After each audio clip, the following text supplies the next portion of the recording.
बिस्मिल्लाहिर्रहमानिर्रहीम। अस्सलामुअलैकुम। हमारे चैनल में खुशामदीद। वो नौजवान एक बूढ़े को धक्के मारकर घर की दहलीज से बाहर लाया और बाहर लाकर उससे मुंह पर थप्पड़ मारा था। बूढ़ा आदमी एक नौजवान का थप्पड़ बर्दाश्त न कर सका और दीवार के साथ बहती हुई गंदी नाली में जा गिरा था, जिसकी वजह से उसका मुंह गंदे पानी और गलाज़त से भर गया था। मगर तब तक नौजवान अंदर जा चुका था। मैंने बूढ़े को उठाया तो न जाने क्यों मेरे दिल में भी एक बार वसवसा आया, जिसका मुझे आज तक पछतावा है। मगर फ़ौरन ही खौफ़े खुदा ने मेरे दिल में डेरा डाल लिया। मैंने जब बुज़ुर्ग को उठाया तो उनके मुंह में फ़कत एक ही बात थी कि बेटियां अल्लाह की रहमत होती हैं। मैं उनसे बात करना चाहता था, मगर बात करने के लिए पहले उसके मुंह पर लगा गंद और गलाज़त साफ़ करना ज़रूरी था। मैं पास मौजूद दुकान पर गया और उस दुकानदार के कूलर की जानिब बढ़ा ही था कि उसने पानी लेने से ये कहते हुए रोक दिया कि इस गिलास में मैं खुद भी पानी पीता हूँ। अगर उस गिलास में तुम उस बुज़ुर्ग का मुँह धोगे तो मैं जब भी पानी पीने लगूंगा बुज़ुर्ग का ख्याल आएगा और मेरा दिल ख़राब होगा। मुझे शायद उल्टी भी आ जाए। लिहाजा अगर तुम इतने ही गंदे हो तो कम से कम हमें अपने जैसा ना समझो। इस बुज़ुर्ग को अपने घर ले जाओ और सफाई का इंतज़ाम करो। न जाने क्यों मगर दुकानदार की बातें सुनकर मुझे बहुत दुख हुआ। शायद मेरा कोई घर नहीं था, इसलिए फिर इसने मुझे गलीज़ समझा था, या फिर इसकी कोई और वजह थी। मगर जो भी था, मेरी जेब में कुछ पैसे मौजूद थे। मैंने चुप करके मिनरल वाटर की एक बोतल ली और बुज़ुर्ग की जानिब चल पड़ा।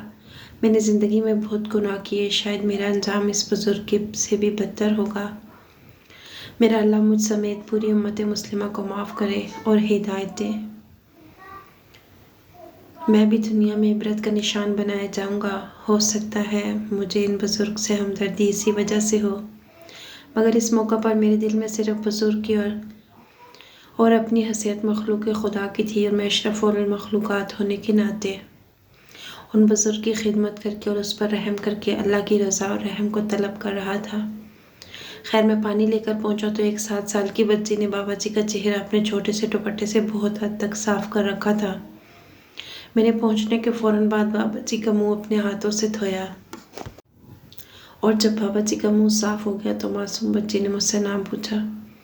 मैंने अपना नाम बताया तो वो अपना स्कूल वाला टिफ़िन पकड़ाते हुए मुझे कहने लगी, अंकल आप दादा को ये खिला दें, मैं स्कूल से लेट हो रही हूँ, फिर मुझे सज़ा मिलेगी। साथ ही बुज़ुर्ग को कहा, जब मैं पढ़ लिख कर कमाने लगूंगी तो आपको रोज़ घी वाली रोटी बना दूंगी।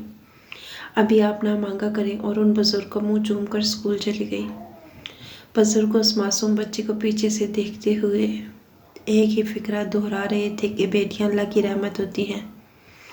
खैर, मैंने बाबा जी को उठाकर एक साफ जगह बिठाया। बच्ची ने जो टिफ़िन दिया वो खोला तो उसमें मौजूद आधी रोटी उन बुज़ुर्ग को अपने हाथों से खिलाने लगा। जब मैंने नवाला तोड़ा तो बुज़ुर्ग ने आंसू बहाते हुए कहा,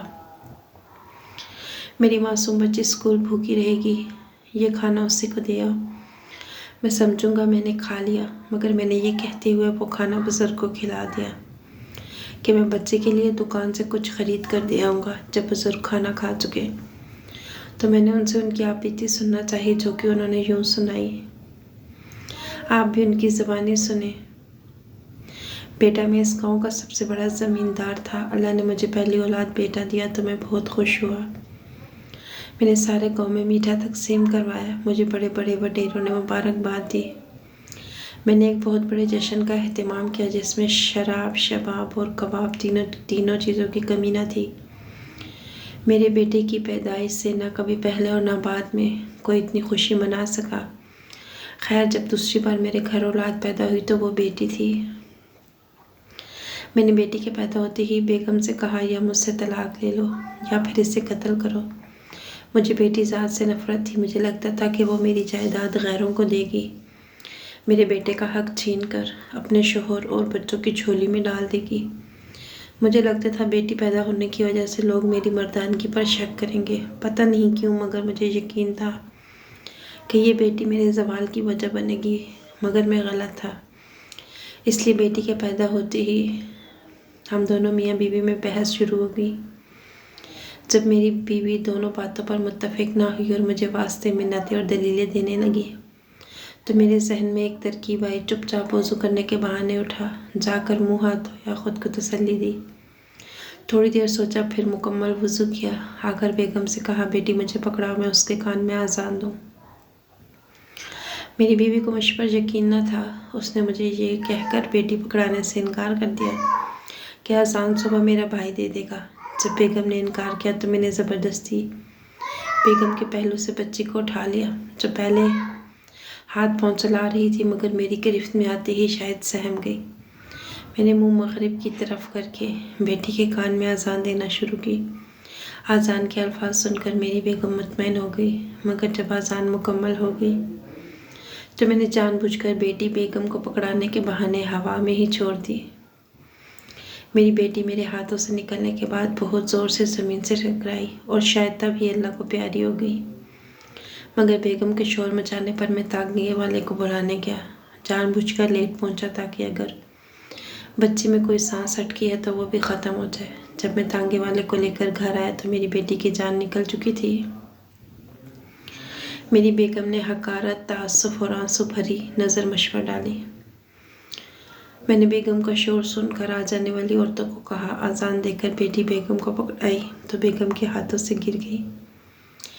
मेरी बीवी ने अपनी बच्चे की मौत अपने सर ले ली।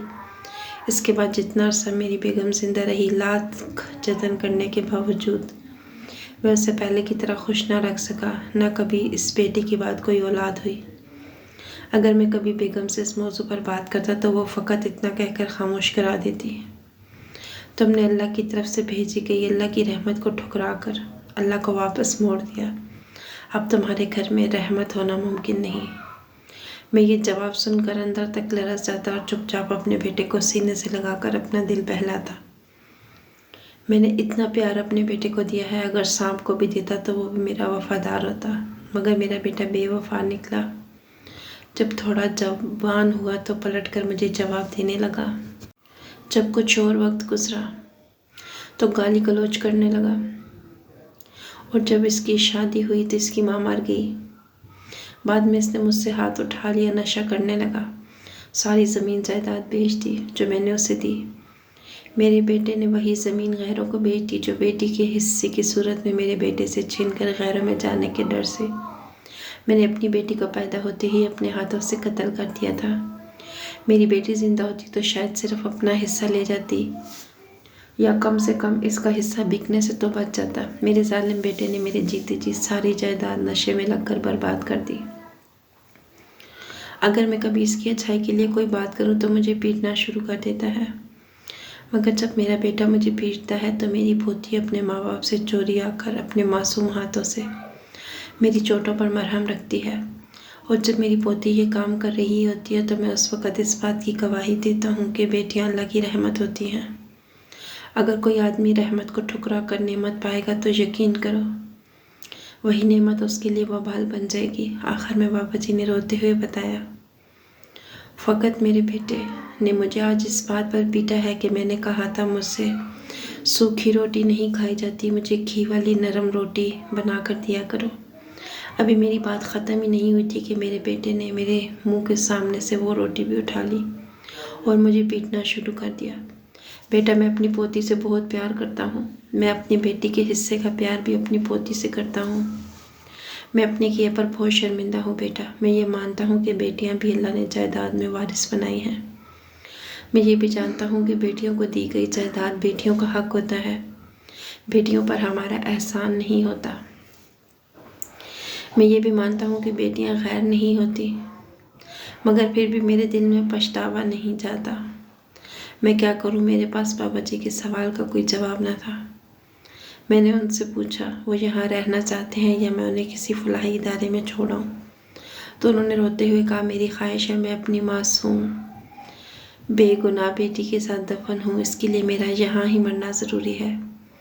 कोई बात नहीं बेटा, अब जब तक ये चोटें तरोताज़ा रहेंगी मैं कोई गलती नहीं करूँगा।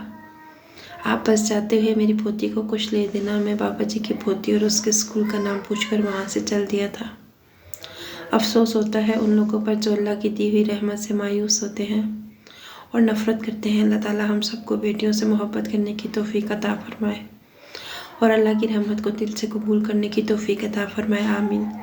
अगर आपको ये वीडियो अच्छी लगी है तो इसे लाइक कीजिएगा। मज़ीद ऐसी अच्छी वीडियोज़ के लिए चैनल को सब्सक्राइब कीजिएगा। अगली वीडियो तक के लिए अल्लाह हाफिज़।